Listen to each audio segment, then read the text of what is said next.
The Murder Shelf Book Club contains disturbing content related to real-life crimes. Listener discretion is advised. FP was sure that he would always stand on the outside looking in unless he could wake up the public, shock them into seeing the injustices. It hadn't worked so far, maybe because the bombs were too small. FP had designed and built them with an explosive charge of a hand grenade. Incendiary power had not been his main goal. He was not trying to kill people, not yet anyway. He was simply trying to make a point. He believed that terror would gradually gather from the unpredictable nature of his bombing campaign and from its persistence. Terror would open their eyes. From Incendiary, the Psychiatrist, the Mad Bomber, and the Invention of Criminal Profiling by Michael Cannell.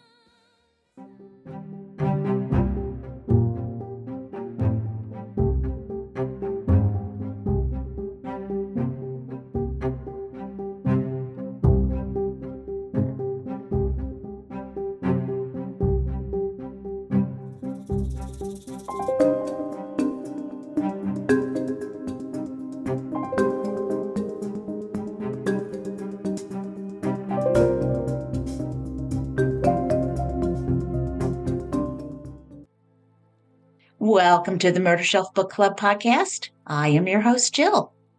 Today I am beginning my new trilogy on Incendiary, the Psychiatrist, the Mad Bomber, and the Invention of Criminal Profiling by Michael Cannell. This is episode 152, Dastardly Deeds. We are in New York in the 1940s and 50s.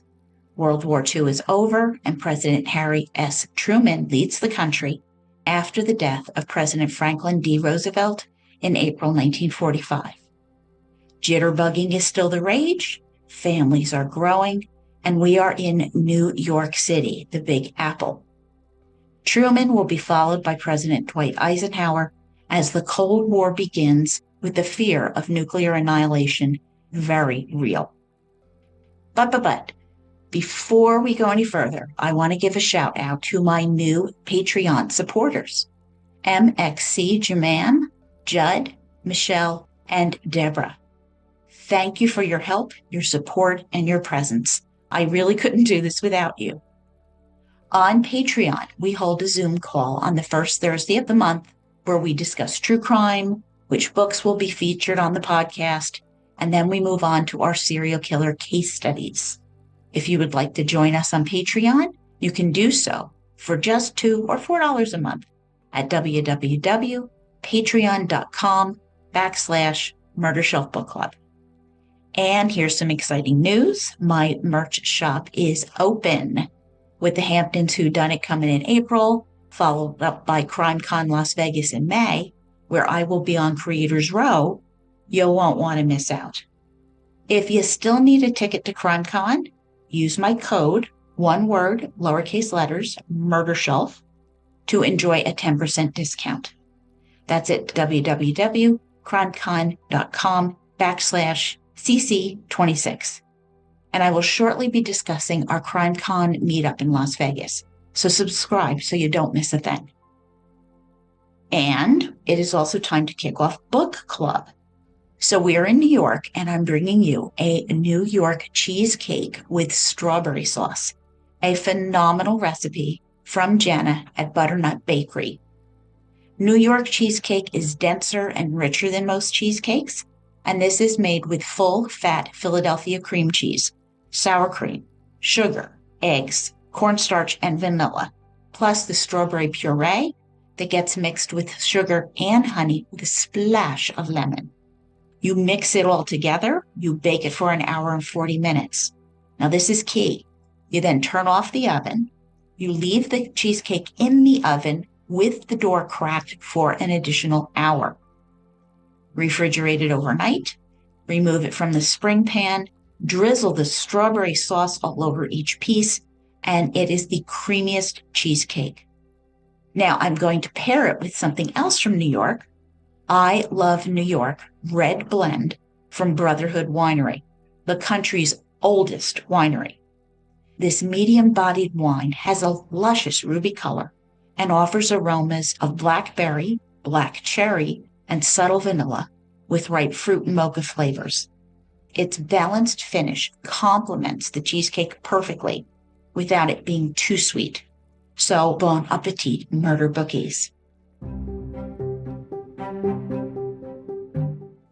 Our author, Michael Canal, he is a 1982 graduate of Princeton, receiving his BA in anthropology. God, I loved anthropology when I was in college. Today, he is the author of 5 nonfiction books, and I do really enjoy his writing style. He has been a reporter and editor of the New York Times, and he has also written for The New Yorker, Sports Illustrated, among many others. So links to where you can buy his books are on my blog at www.murdershelfbookclub.com, February 2026. Oh, and as far as my sources go, there is another book that was also really helpful in bringing you this story. This book is by Dr. James Brussel, MD, Case Files of a Crime Psychiatrist. So, back to New York City. It is December 1956, and we are in Little Italy. It is a typical winter for the metropolitan area, with gray skies and slush freezing beneath their feet.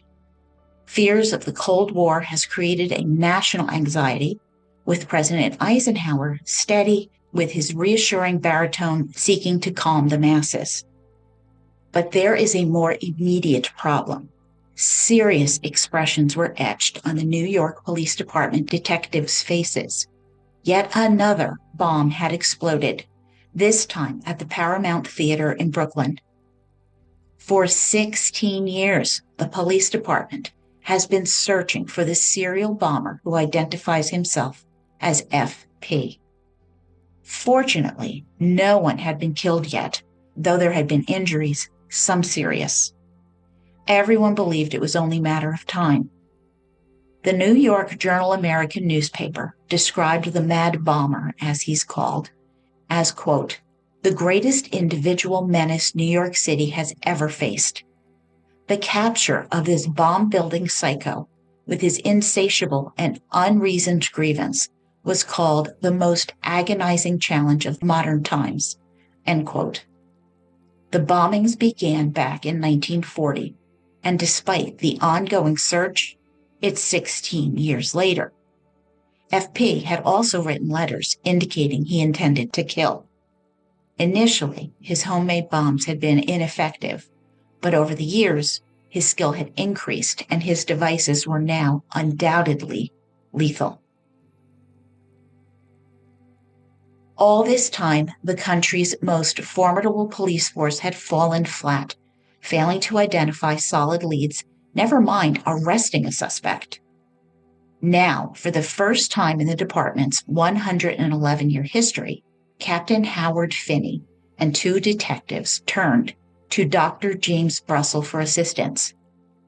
He was the psychiatrist who led New York's Department of Mental Hygiene. Managing a staggering 120,000 patients in addition to his private practice, could he help them identify the mad bomber? Dr. Brussel sensed that Captain Tinney was a deep thinker and was now prepared to consider even the most far-fetched psychiatric insights. The 2 other detectives were undoubtedly skeptics. 2 hours later, an image of the bomber began to take shape in Dr. Brussel's mind. He described the fugitive in detail, specifying the clothing that he was likely to be wearing. And we begin Part 1, Manhunt. 5 years earlier, on October 22, 1951, FP was speeding along the Taconic Parkway.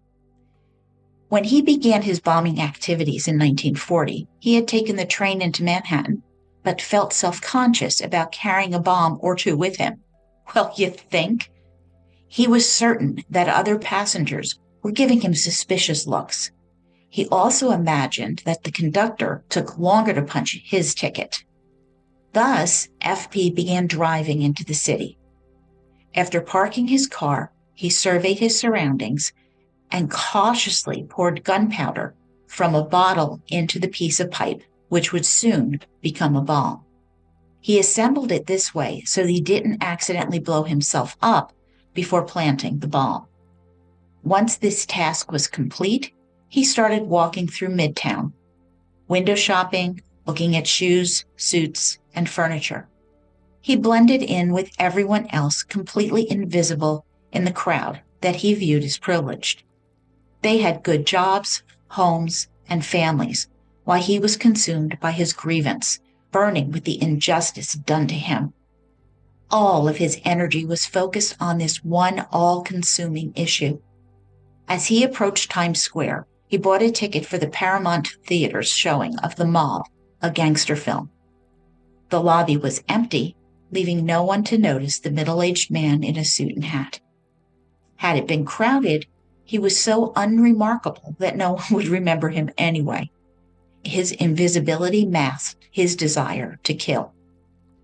A number of patrons were already seated, so he chose a seat away from them as the lights in the theater dimmed to start the film. He planned to rise, pretending to go to the restroom, and when he exited, he would be leaving his bomb behind. He would then walk out into the masses of people who remained unaware that the mad bomber was among them. Any one of them might be the bomber. Located in a brownstone on Poplar Street, adjacent to the Brooklyn Bridge off-ramp, was the headquarters of the 10-member bomb squad. They had dozens of types of bombs displayed, hanging from the ceiling. Sitting at metal desks in cheap suits with narrow ties, they faced an endless stream of paperwork. They may have mused about the New York Giants' comeback win over the Philadelphia Eagles the night before. Many of these men had served as military ordnance officers during World War II, or had worked as commercial blasters. They were a quirky group who volunteered for the bomb squad, each with wives and children and nerves of steel. This was the most dangerous assignment in law enforcement, and there was no hazard pay. Their days followed a predictable rhythm. Boredom would give way to sheer terror when a call came in. Training for bomb disposal was non-existent, and the rules had been painfully learned and were rigidly enforced. Don't be curious. Don't smoke near a suspicious package. Never bring a suspicious package into the precinct or any populated space. Don't cut any strings or lift covers. Never submerge a bomb in water. And never open a suitcase. Always remove the hinge pins instead.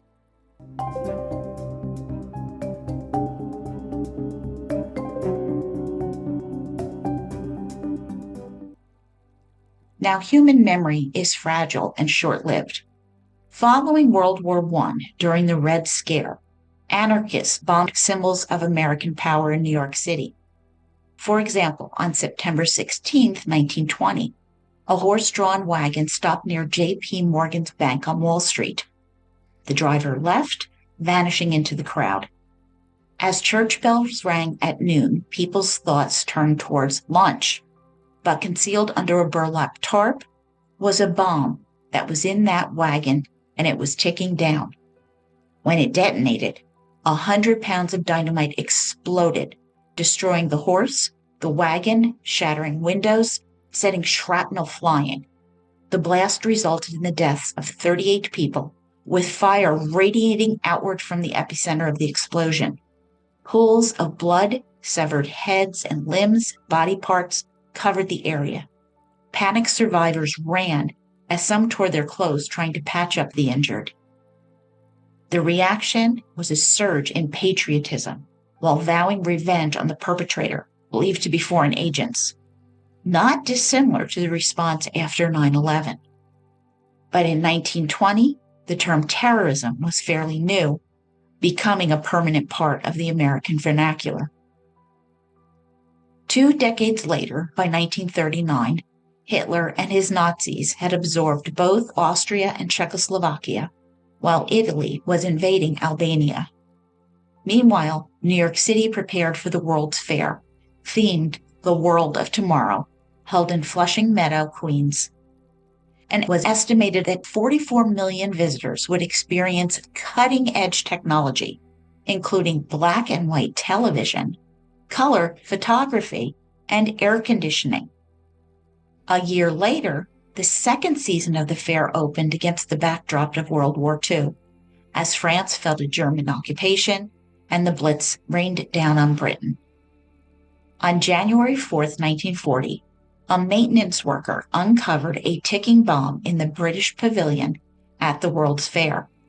Thinking initially someone had simply forgotten a clock, the maintenance worker carried the satchel through the pavilion until a security guard realized the danger and called the police. Bomb squad detective Joseph Lynch and his partner, Ferdinand Socha, rushed to the site. Wearing no protective gear, dressed in their common suits, they cautiously cut a hole in the bag and discovered 16 sticks of dynamite as the bomb exploded in their faces, creating a 5-foot-wide crater. Tragically, both men were thrown, dying in the blast. Visitors that day, they thought they heard fireworks, and this bomber was never caught. And from that day forward, bomb squad members never approached a suspected bomb without protective gear. Now, these events were just two of the many bombings cautiously remembered by the New York City bomb squad in 1951. These brave individuals accepted the risk of being blown up as an occupational hazard. However, unlike earlier political anarchists, this particular bomber was likely suffering from psychological issues, as well as being resourceful and calculated. FP was a dangerous threat. 6 months before the Paramount Theater bombing, so we're now in March 1951, a bomb exploded in Grand Central Terminal's Whispering Galley. A pipe bomb had been dropped into a cigarette trash bin, and it detonated, reverberating loudly during rush hour. Miraculously, no one was killed. FP went on to set off additional bombs at the New York Public Library, at Grand Central Station again, in a telephone booth, in the lobby of Con Edison's headquarters, and at the Port Authority bus terminal. And he'd also called in a bomb threat, claiming that there was a device in one of Grand Central Station's 3,000 lockers. Oof. Closing off the area, Sergeant Pete Dale methodically searched the lockers one by one. After 3 hours, he opened the last locker, revealing a yellow suitcase. Cautiously peering inside, no bomb was found. This had been a trick, a joke, a total waste of their time. Tensions were high, with newspapers regularly reporting larcenies, muggings, gang fights. But these random bombings suggested a boogeyman was out there, targeting everyone. Then FP sent a letter to the Herald Tribune. Quote, "Bombs will continue until the Consolidated Edison Company is brought to justice for their dastardly acts against me. I have exhausted all other means. I intend with bombs to cause others to cry out for justice for me. If I don't get justice, I will continue, but with bigger bombs." Well, Consolidated Edison is called Con Ed by the locals, myself included. When I was first reading this, I wasn't actually sure what the heck Consolidated Edison was. I had actually never heard the name before. Con Ed, it's the energy company based in New York City. I'll talk a little bit more about it later. One of many letters written by FP was postmarked in Mount Kisco, a town in Westchester County. And he also warned of a bomb planted in the Paramount Theater in Times Square. This poor Paramount Theater, you're going to hear about it a lot. Notifying the police, the bomb squad descended on the Paramount, cordoning off the bathrooms as their inspection began. Sinks, toilets, they were cleared, and then they checked into the heat vent, and there was a pipe bomb. A veteran bomb squad detective, William Schmidt, said, quote, "Every infernal machine is different. The ones that work on acid, the ones that work on a watch, the ones that work on position. We get the people away, and then we figure out what we're going to do," end quote. The bombing at the Paramount Theater changed everything. Sergeant Pete Dale, who replaced Detective Lynch, had risen to the position of squad leader over the 11th years since Lynch's death. Reforms were enacted after the deaths of Lynch and Sosha. Only one team member at a time was allowed to approach the bomb, and protective gear must be worn. But even that still left the hands and arms exposed. Now, Dale had a critical decision to make, whether to remove the bomb or defuse it at the scene, and the wrong call could be fatal. Stepping back, Dale used a device like a grocery store gripper to handle the device. If it was constructed with a mercury switch, any jostling could cause a droplet of mercury to slide down a tube and activate the bomb. A mechanism of this type is known as a position control device in bomb disposal terminology. If there was any suspicion that movement could trigger detonation, then it would be detonated where it lay, regardless of the potential damage. Now, with tension escalating, Dale carefully moved the bomb, and nothing happened. Then he slowly transferred it to an 80-pound mesh bag referred to as the envelope, which is described as a, quote, "purse made of chainmail," end quote. The detectives now slid a 15-foot pole through the loops of the bag, gently lifting the envelope, and carried it out of the Paramount Theater. The bomb was moved to a safe location in the back of Big Bertha, a truck made of thick woven steel cables and marked with the word "danger" in red letters, constructed after the World's Fair bombing. Yeah, make sure you give Bertha a wide berth. Ugh. Driving carefully to an empty lot, oil was poured over the bomb to stop its timing mechanism, which then ceased ticking. Confirming this, a fluoroscope was used to X-ray the bomb. A clear image affirmed that it was safe. If the image were blurry, this would mean that the timer was still activated, and this image was clear. As the adrenaline faded, Dale, like many bomb handlers, began to shake. You just never fully know a bomb's secrets. And I was a tense wreck reading this, so you really need to buy the book. And I know I know that say that every time, but you know, I really do pick the best books. Okay, so law enforcement recognized that the perpetrator's modus operandi had changed. In his earlier bombings, he chose secluded locations such as, phone booths. And while these targets would certainly disturb people, they were unlikely to result in fatalities. But after the Paramount Theater, there was a shift, and we're entering into a far more dangerous phase. And in letters written to the Herald Tribune, he claimed he would, quote, "build bigger bombs with the intention to kill in densely populated places," end quote.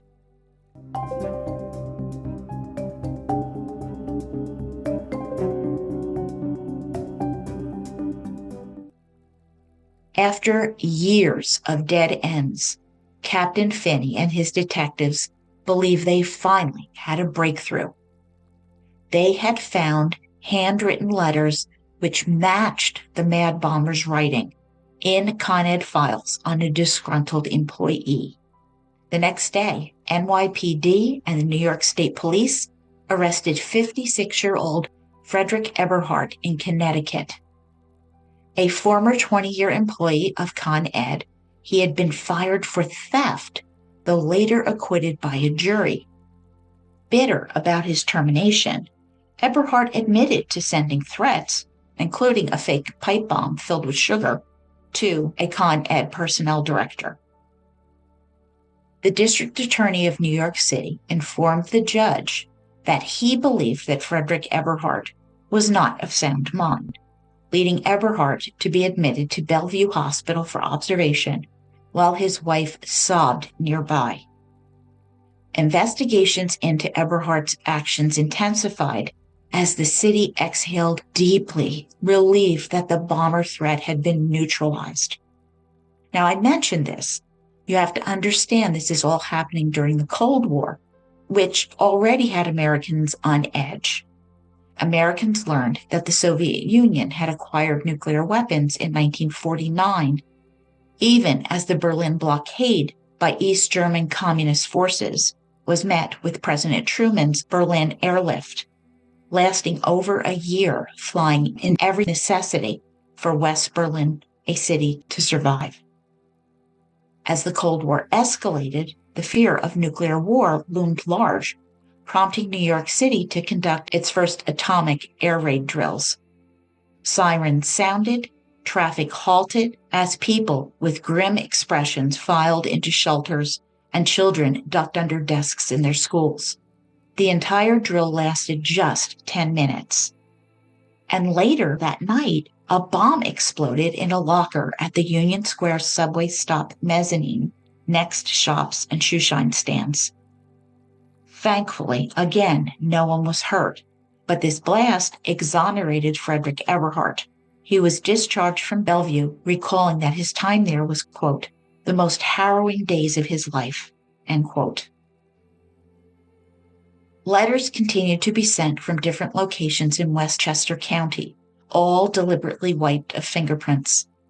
FP enjoyed mocking the inept police for bungling the investigation, threatening to plant larger bombs that would cause more destruction, a chilling reminder of their worst fears. Week after week, FP read newspapers and magazines, finding no supporters for his crusade. The stories covered tensions in Korea, gang violence in Harlem and Hell's Kitchen, and nuclear tests by the United States and Soviet Union. Growing up during the Cold War, I have to say I fully expected to die in a nuclear war, and I lived with a constant hum of anxiety in my life. That anxiety was not silenced until 1989, when the Berlin Wall and the Iron Curtain fell, bringing freedom to Eastern Europe for the first time since World War II. That fear that once defined my life faded, and that silence, it was loud and it was profound. The bad guys had lost. But I digress, but I think I'm speaking for a whole generation of Americans here.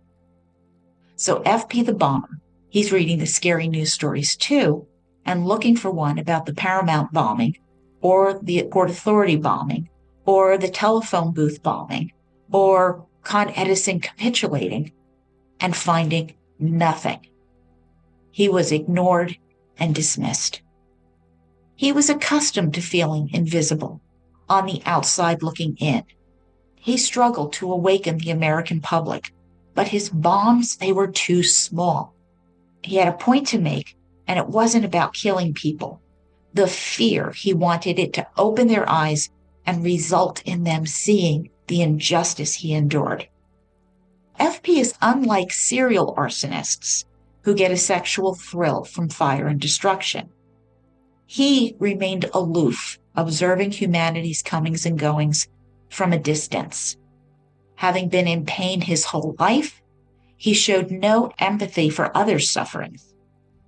Isolated, he wandered his neighborhood in a suit, fedora hat, and overcoat, blending in. Polite in superficial exchanges, his thoughts were consumed by rage and murder. And he was noble. He believed his solitude was vital to his mission. He's an anti-hero. He's convinced that the ends justify the means. And people, they complicated things, so he avoided them, determined to struggle against evil and to strive for justice. As he entered his garage, he settled at the workbench in the far corner, happily in control and focusing on his mission. Surrounded by copper wire, cheap watches, and black powder gunshot shells, He carefully cut the ends off bullets to gather gunpowder and soldered wires to flashlight bulbs. By 1952, he had moved on from crude devices to a new bomb design triggered by a watch timing mechanism, meaning a larger bomb. However, larger bombs came with an increased risk of capture. On June 30th, 1953, he bombed the Lexington Theater, blasting a hole in a row of seats. Now, many anticipated that the mad bomber would target different locations, but they were wrong. 6 months later, he struck again during the screening of a film, Everything I Have Is Yours. The blast shocked the audience, increased the sense of unease, confirming that no place was ever safe.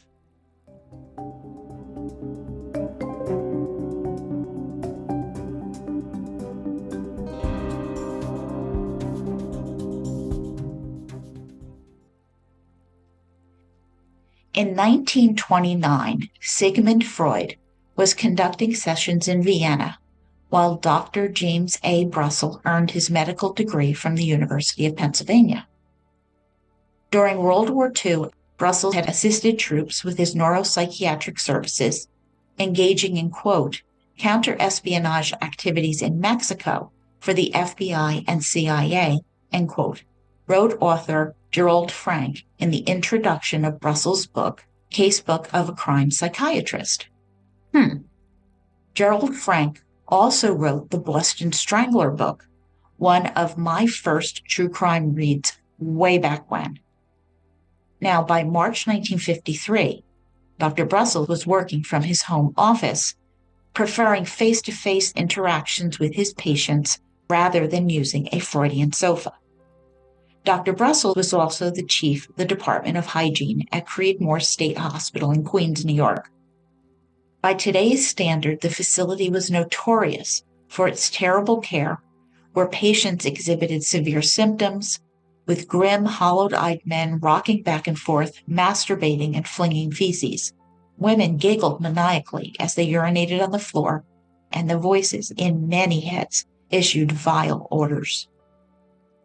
Creedmoor mirrored 19th century asylums that I discussed when we delved into Jack the Ripper in the Five, and then back when I did Midnight Assassin as well.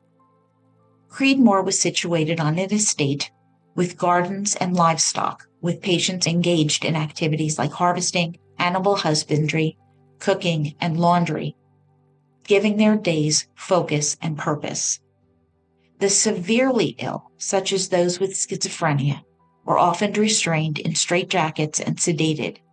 Insulin injections induced hypoglycemic comas, and on emerging, the patient's behavior was calmer, at least temporarily. In 1949, Antonio Igues Moniz won the Nobel Prize for introducing lobotomies, believed to treat schizophrenia and other disorders. And Creedmoor was, quote, eager to keep up with the modern trend in the care of patients, end quote. Oh boy. Thankfully, we've progressed a lot since those days. The advent of psychopharmacology began in 1950 with thorazine, a drug that would be approved for psychiatric use 2 years later. While not a cure-at-all, thorazine alleviated auditory and visual hallucinations, allowing patients to hope for a normal life without restraints or lobotomies. As Creedmoor's CEO, James Brussel, and his wife Audrey lived in a modest cottage on the grounds. At colleagues' parties, he would entertain by playing show tunes on the piano and feeding a parakeet by placing food scraps in his mouth. Eccentric and displaying a few signs of obsessive-compulsive disorder, Dr. Brussel arranged pencils by size and was somewhat controlling as he dictated his wife's fashion choices. And somewhat paranoid, Brussel carried a .32 caliber Ivor Johnson pistol for protection, a behavior likely fueled by his addiction to Demerol, which he injected as needed. This was also a man with, quote, a mind and a facility for interlocking clues, end quote, mastering the New York Times crossword puzzle. He also composed an operetta called Dr. Faustus of Flatbush, which met with a riotous reception at a psychiatric convention, and he published his psychoanalysis of Dickens and Van Gogh, end quote. So this is an interesting guy with his own demons. Now, also, to be fair, Freudian psychoanalysis is the rage in the 1950s, a huge fad with society's upper echelon engaging in Freudian psychotherapy. A guy full of energy, Russell, quote, was shrewd enough and ambitious enough to recognize that psychiatry could potentially do more than subdue its troubled souls huddled in a Creedmoor ward and minister to the Upper West Side neurotics. Why couldn't doctors apply the new understanding of the mind to help solve societal and political issues? End quote. Well, while this was a new idea, it was a toddler, not a newborn. Psychological analysis had already played an important role during World War II. Then, the director of the Office of Strategic Services, the OSS, asked Cambridge, Massachusetts psychiatrist Walter C. Langer to assess how Adolf Hitler might react if the Allied forces advanced on Berlin and the war was hopelessly lost. Well, after extensive research, Langer produced a 135-page report describing Hitler as having a dual personality. Not split personality. We're not talking about that. He has a dual personality. A sentimental, weaker, indecisive one, and the cynical, ruthless, cruel decision maker. The barbaric strategies authorized by Hitler were used to prove that he was not a weakling. And when faced with imminent capture, Langer concluded that Hitler was likely to choose suicide over a death in battle. 18 months later, as Russian and American forces were closing in, hiding in his bunker, Hitler took his own life, shooting himself after giving his brand new wife, Eva Braun, a cyanide capsule. And I have a link to Langer's report on my sources page in my blog. Now, Dr. Brussels had been following the newspaper stories about the serial bomber. It all began in 1940, but after the attack on Pearl Harbor on December 7, 1941, FP chose to stop. He refused to bomb while the U.S. was at war, driven by his patriotic feelings. As Brussels contemplated the situation, he wondered if applying basic psychiatric principles could help identify the bomber. Paraphrasing now, Brussels began to think he could apply psychology in reverse. Instead of starting with a known individual and analyzing their behavior, as Langer had done, he might examine the bomber's behavior and the evidence, deducing what sort of person he might be. His sexuality, race, appearance, work ethic, work history, relationships, religion, personality type, along with the underlying thought process that could lead to violence.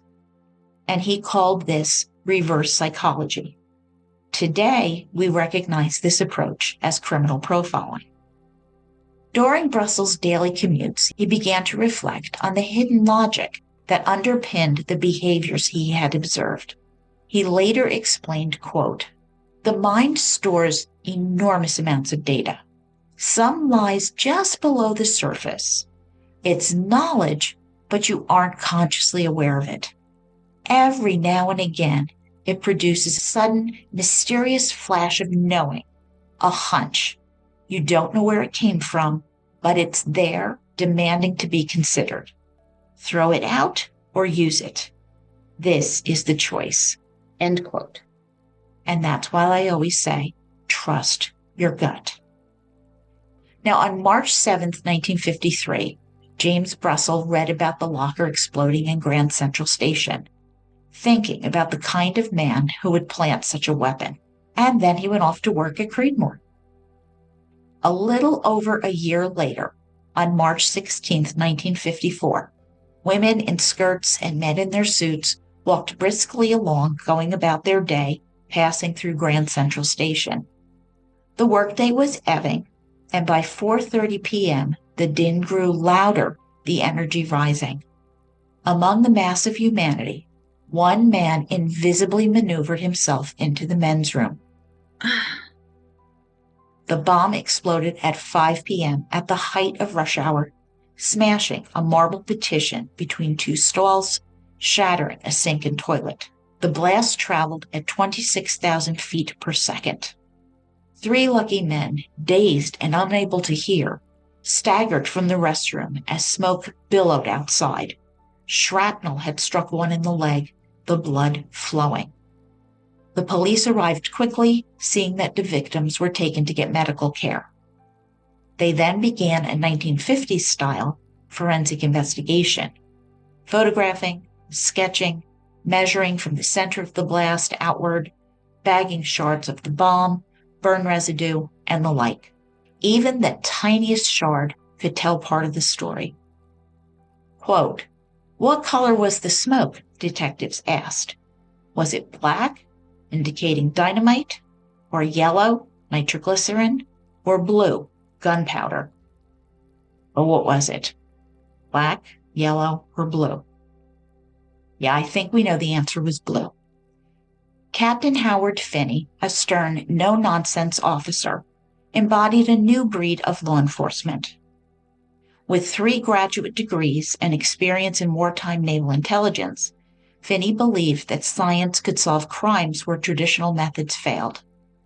As evidence was collected, Finney returned to the crime lab, a suite of bright, fluorescent-lit rooms where technicians used X-ray machines, spectrographs, and electron microscopes to analyze the evidence. The room's electrical system had to be specially wired to provide sufficient power for all of the machines. They knew that criminals always left traces behind, such as fingerprints, soil from shoes, hairs, and now we would include DNA. This crime lab analyzed over 300 pieces of evidence daily, including body identifications, matching a shattered car headlight to the make of the car, and ballistics. Finney's lab pioneered sobriety tests for drivers using their drunkometer and welcomed visitors from police forces from around the world: Iran, Pakistan, England, Japan, even Ecuador. However, Finney faced challenges from an old-fashioned blue culture, which sadly preferred coercive interrogation tactics. Finney understood that for many in law enforcement, this crime lab was on probation. Now, Finney assumed that FP was male. His bombs were handmade, so he must have had some skill as a machinist. He carefully etched the threads for the screw-on caps placed on either end of the pipe, and then he'd pour gunpowder into the pipe through a hole he had meticulously drilled, sealing it with a 3/8-inch Allen screw. Since his letters were postmarked during the day and his bombs were hidden in the late afternoon, ergo, FP likely worked the night shift. And that was what he knew. That was it. The bomber himself was an enigma. And his newest timing mechanism was even more advanced, using a watch hand with wires connected to a screw, battery, and flashlight bulb, which was filled with black gunpowder. The bulb pressed against the watch, and when the hour hand swung around touching the screws, the connection closed, igniting the bulb gunpowder, which then combusted, igniting the larger amount of gunpowder he'd poured into the bomb itself. The search for the watch, well, that was a waste of time due to its generic nature and the many shops selling it in the city and Westchester. One unfortunate watch repairman was questioned by the police so often that detectives made him wear a sign reading, quote, "I am not the mad bomber," end quote. Meanwhile, another team futilely searched plumbing and sporting goods stores for pipes and shotgun shells. FP cleverly avoided drawing attention to his purchases. Frustrated, Captain Finney realized that this evidence offered little help. Although FP seemed to have a grudge against Con Ed, his growing list of targets complicated that theory, prompting detectives to re-examine everything they knew about the case. Now officers dug into the archived court documents, trying to identify disgruntled customers who had sued Con Ed. They reviewed records of thousands of mental patients, especially those who were toolmakers, machinists, or electricians, and examined veteran hospital files for those with military ordnance experience. Finney also checked the U.S. Patent Office for anyone who had tried to patent bombs similar to FP's creations, and consulted various sources, including the Postal Service, labor unions, and vocational schools, trying to find connections to the elusive FP. Detective Joe McNally, he studied the handwriting of FP, block letters, noting some unique letter structuring. Quote, "The G was a letter C with two horizontal lines at the bottom. The center on the M comes all the way down to the baseline of the writing, and the S seems to fall flat at the bottom." End quote. In December 1954, Finney assigned Detective Hugh Sang to review Con Ed's headquarter files, which were an absolute mess, in the hopes of finding a handwritten match among the countless complaints. After gaining his own office space, Sang worked with Con Ed's head of security, John J. Holland, who brought in boxes of files for Sang to examine each day. However, it quickly became clear that Holland was only giving Sang harmless cases. When questioned, Holland claimed that the legal department was causing issues, and he insisted that no other files existed from 1940 or earlier. Only recent files were kept at headquarters.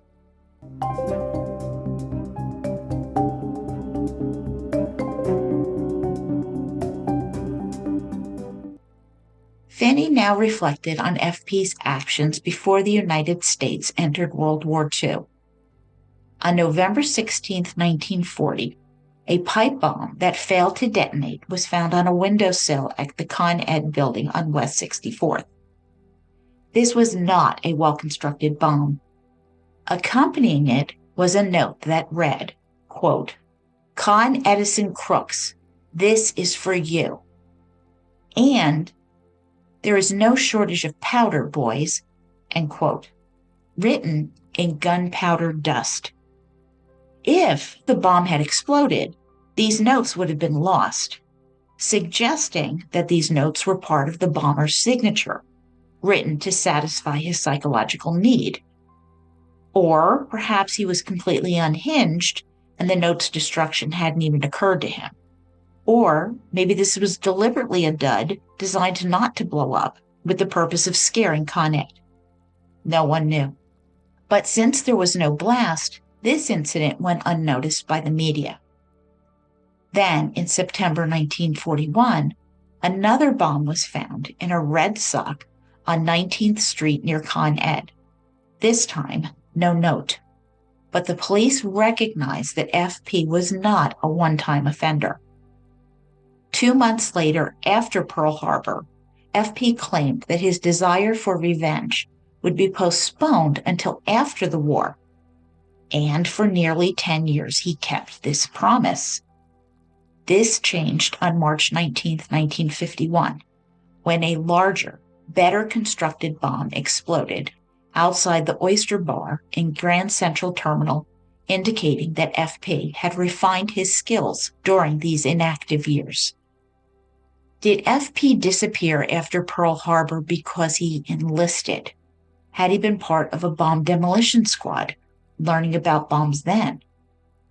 Bomb squad member Detective William Schmidt, who had handled depth charges while in the Navy, confirmed, quote, "The firing device was so intricate, I was sure it was part of military ordnance," end quote.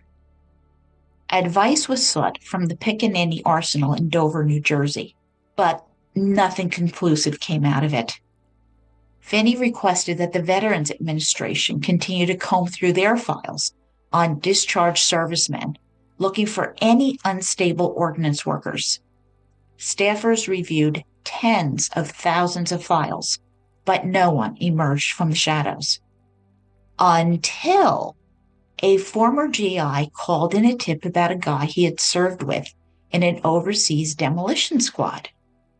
This individual was a machinist, a former Con Ed employee who now ran a repair shop in the Bronx. This guy spent hours locked up in the back of his shop, which raised suspicions. Upon checking the records of this man, detectives confirmed this information. They placed this man and his shop under surveillance and eventually arrested him. After interrogating him, they searched both his workshop and his home and found nothing incriminating, and as a result, he was released.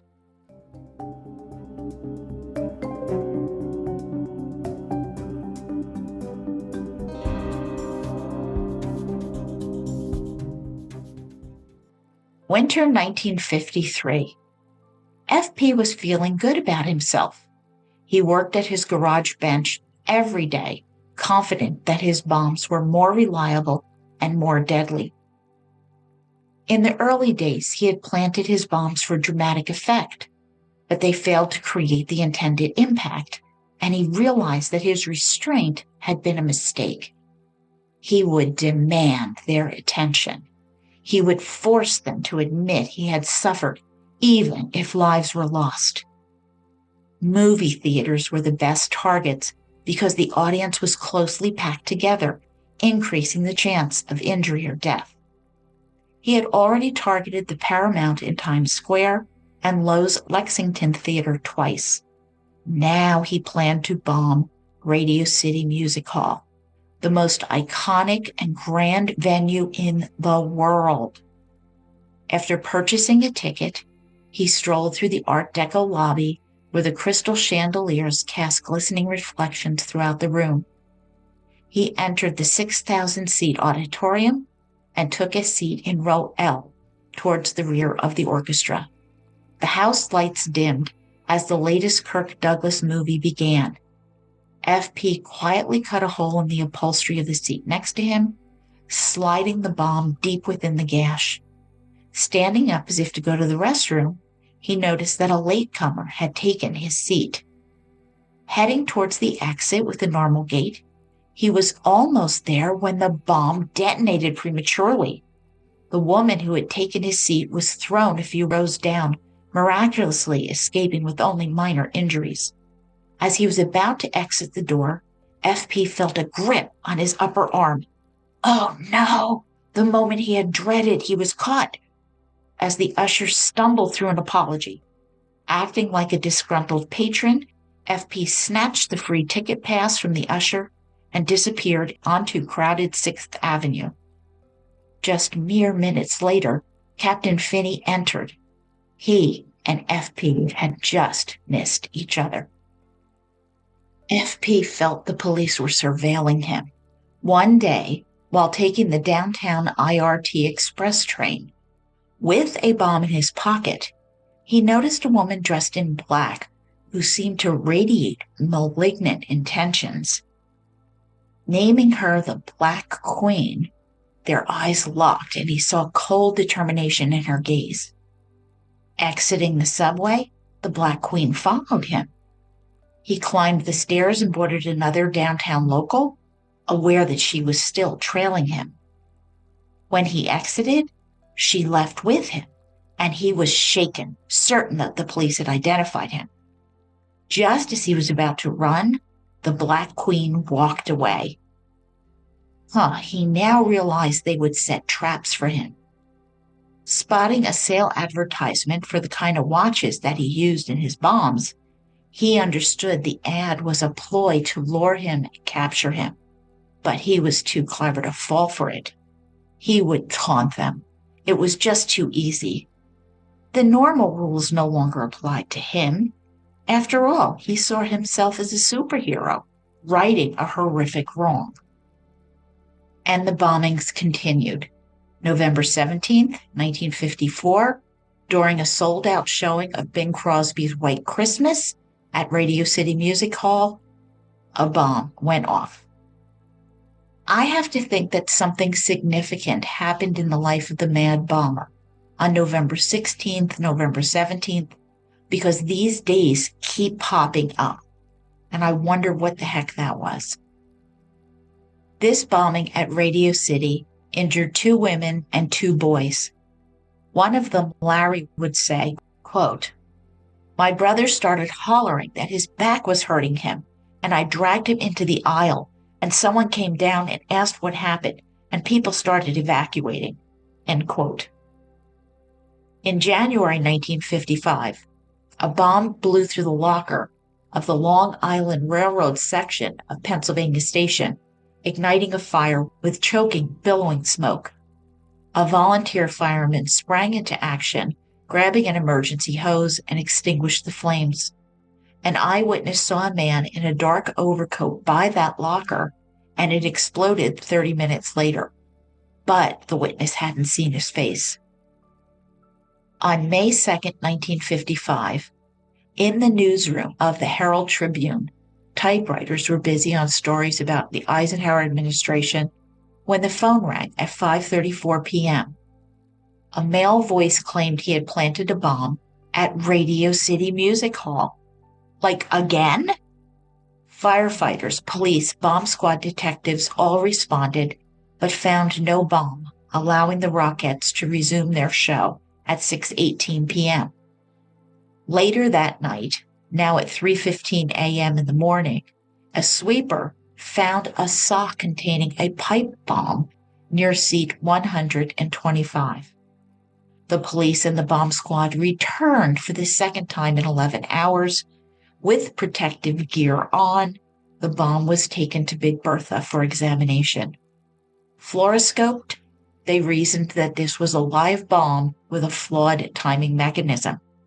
They needed to open it up by hand, the most delicate and dangerous task the bomb squad could undertake. If it were to explode, shrapnel would be blasted from the man's hand into his face, rendering any protective gear useless at such a close distance. At a guided missile base at Fort Tilden, Captain Finney and Sergeant Dale debated whether to detonate the bomb or attempt to open it and garner more clues to validate their theories about its construction. Deciding carefully, William Schmidt turned the cap at the end of the bomb, being cautious so as not to create a spark. With a huge sigh of relief, the cap came off and he set it aside and began sliding the apparatus gently out of the tube, disconnecting the wire that led to the battery, deactivating the device. Whew. The watch was set to explode at 6:30 p.m., but it had malfunctioned. As the dissection began, each squad member was transfixed. It was far more complicated than they had imagined, and definitely deadly. Finney thought that this serial bomber, quote, "he was good and getting better," end quote. July thunderstorms gave way to a tense August in 1954. New York Police Commissioner Francis W.H. Adams delivered a televised speech that left New Yorkers feeling weary and concerned. He warned that the Big Apple was, quote, "on the verge of becoming a community of violence and crime, a city where sensible men and women stay off the streets at night," end quote. Reports indicate that murders and rapes were on the rise, mafia hits were occurring with near impunity, and elderly residents were robbed, stealing the few dollars in their pockets. Teenage gangs, representing a mix of ethnic groups, were causing chaos, fighting in the streets, much like characters in West Side Story, which would premiere on Broadway 18 months later. Mayor Robert Wagner Jr. listened intently from Gracie Mansion, just 7 months into his term, unhappy with the state of his city under his leadership. He realized that none of his plans for improvement could come to fruition unless he took control of the crime situation. Law enforcement's failure to apprehend FP was glaringly evident. And that summer, FP transitioned from a news story buried on page 15 to a front page fixture with sensational headlines that criticized law enforcement. Until the mad bomber was captured, fears would continue to escalate. And as a result, Police Commissioner Francis Adams was replaced by veteran officer Stephen Kennedy, a man with bifocals who resembled and spoke like a college professor. However, appearances were deceiving. Commissioner Kennedy was tough, shaped by a no-nonsense upbringing that emphasized discipline. Dropping out of school to support his family, he became a longshoreman at age 15. At night, he trained as a middleweight boxer. He had taken a decent-paying sales job and got engaged to Hortense Goldberger. Then he abruptly quit and joined the police force. With a nightstick at his side, Kennedy patrolled the streets of Hell's Kitchen. On his subway ride home, he'd often read A Midsummer's Night's Dream, which is my favorite Shakespearean play. He was known as the Professor, as he was the first cop to attend the FBI Academy during World War II. Kennedy slept very little, but also attended night school, earning his diploma. And at 46, he resembled a stockbroker more than a veteran cop at a time when forensic criminology was in its infancy.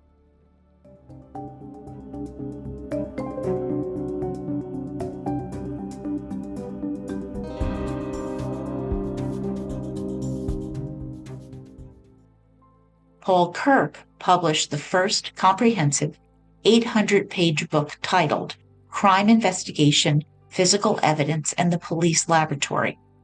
This book was designed for officers without access to special training.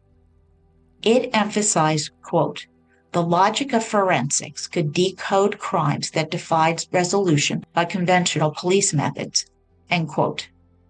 During World War II, Kirk was one of the biochemists who worked tirelessly to isolate fissionable plutonium for the Manhattan Project, which led to the creation of the world's first atomic weapon.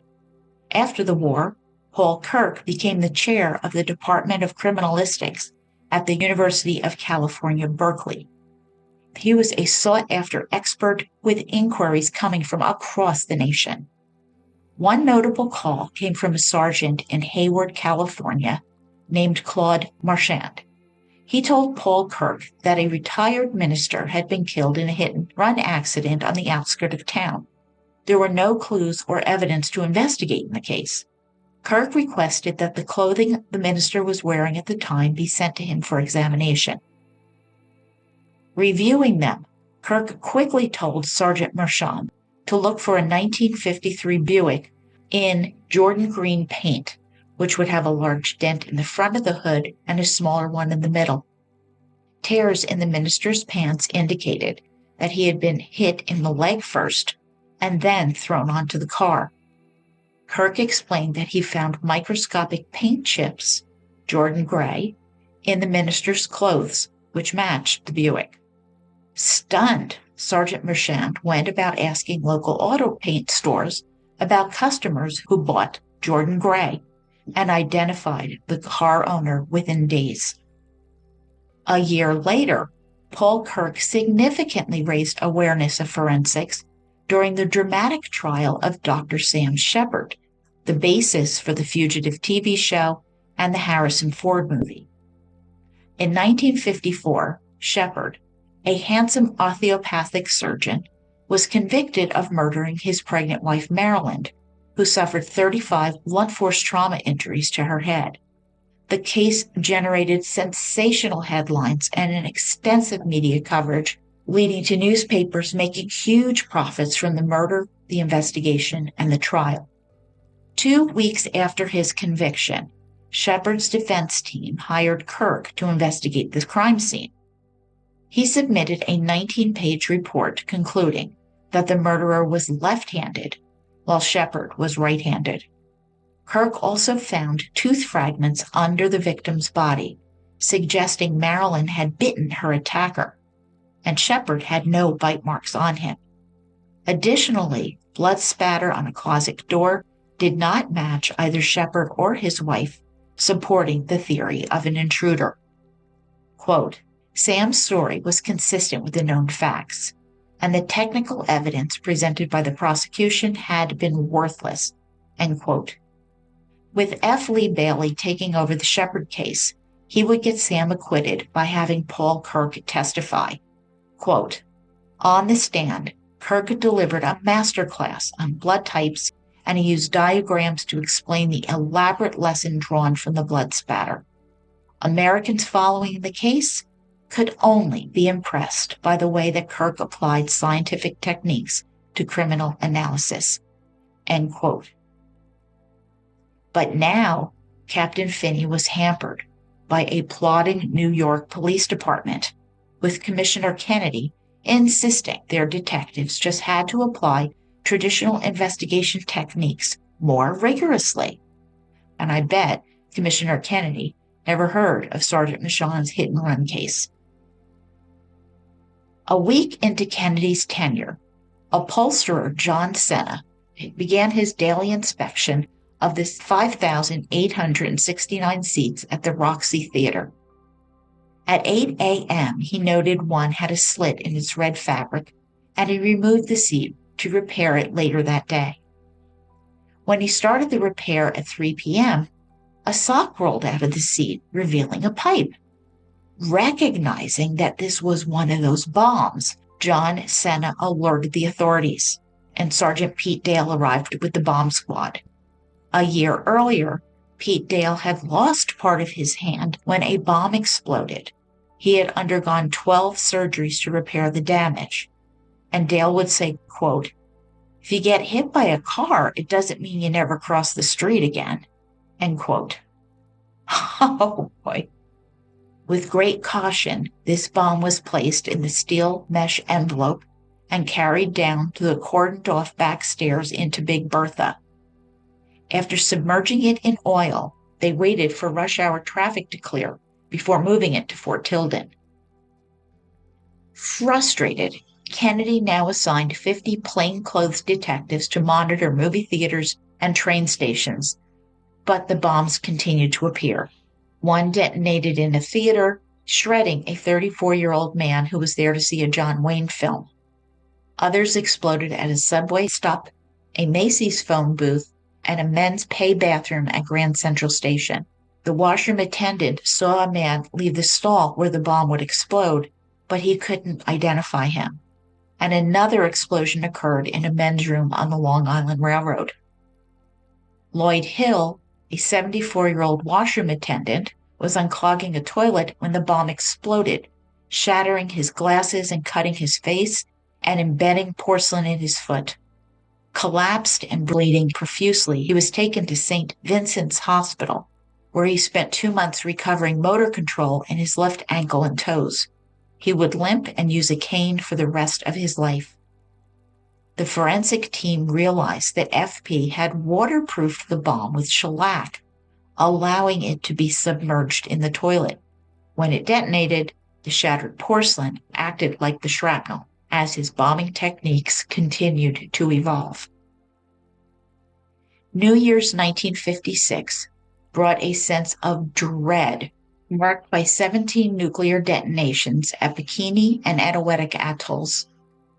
Authoring Lucy, the first Black student at the University of Alabama, felt increasingly unsafe on campus and had to withdraw, and Richard B. Fitzgibbons, Jr.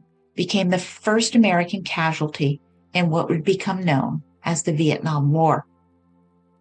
The New York City bomb squad had dealt with 27 bomb incidents, but the suspect remained at large.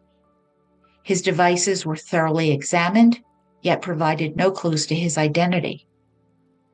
However, with larger bombs in more crowded areas, the public was increasingly fearful and afraid that Mayor Wagner and Commissioner Kennedy were unable to protect them.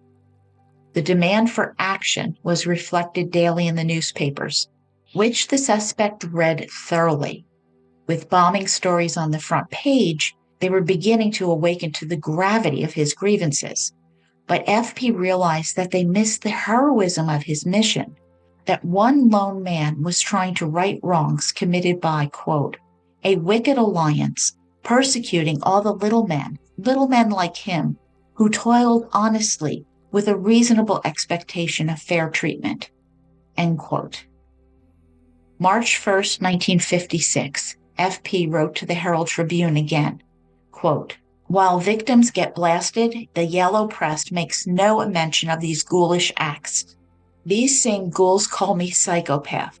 Any further reference to me as psychopath or the like will be dealt with.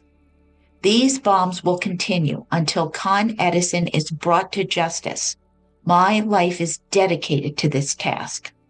All my suffering, all my financial loss will have to be paid in full.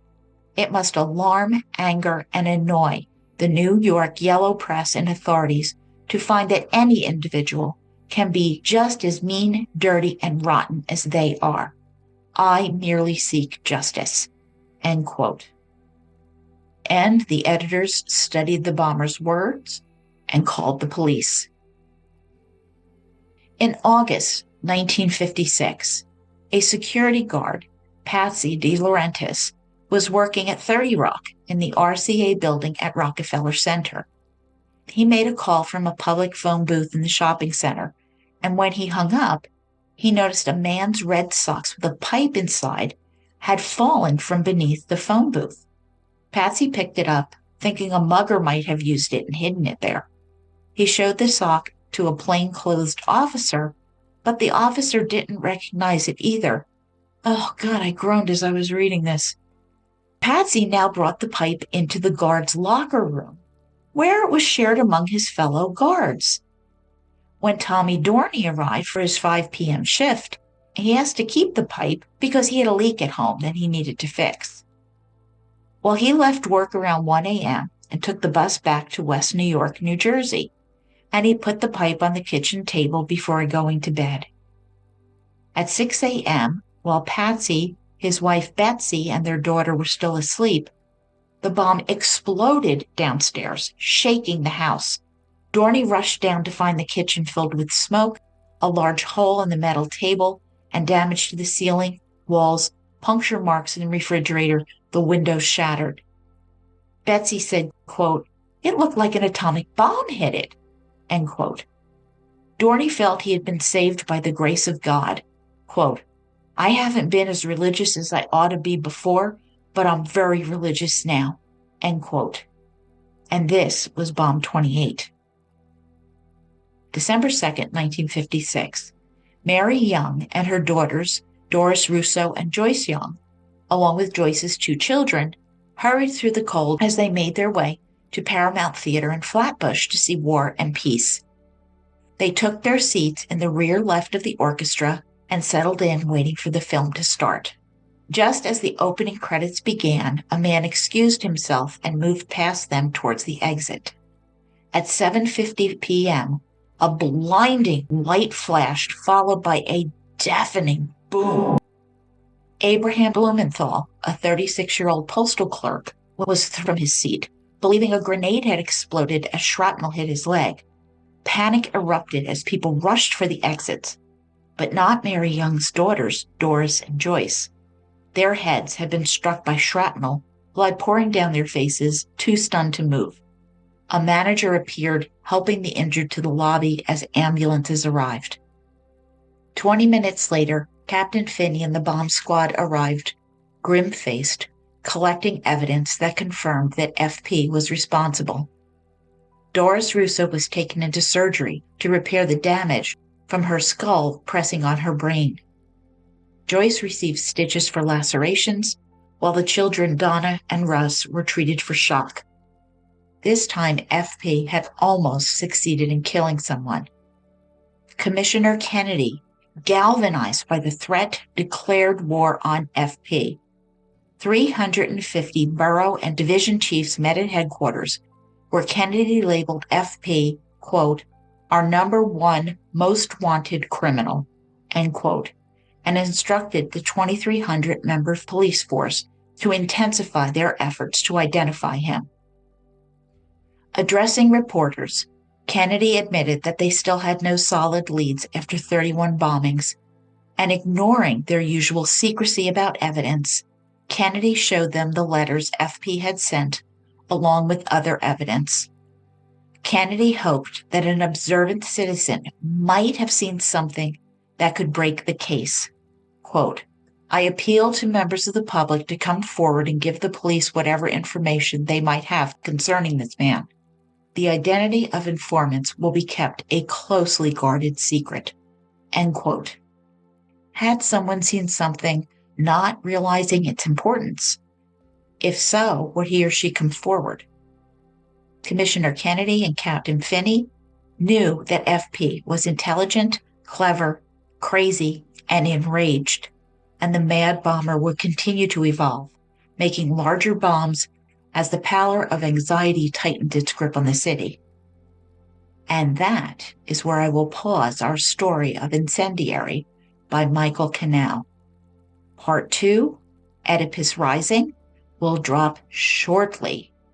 In desperation, New York City Police Department is going to take some very unorthodox steps in seeking a solution and some way to end the serial bomber, as the next bomb could be death for some random person or people who are just trying to live their lives in the metropolitan area. So subscribe so you never miss an episode. You can join me on Patreon at www.patreon.com/Murder Shelf Book Club for our exciting monthly Zoom and our serial killer class on the first Thursday of the month. Remember, if you still need a ticket for CrimeCon, use my code MurderShelf to enjoy a 10% discount at www.crimecon.com/cc26. You can shoot me an email at jill@murdershelfbookclub.com. You can find me on X, Facebook, Instagram, YouTube, and LinkedIn. And all of my sources are on my blog at www.murdershelfbookclub.com. Thank you for being part of this journey. I see you as you hear me. Dance with me, oh darling, please. Underneath these swaying trees.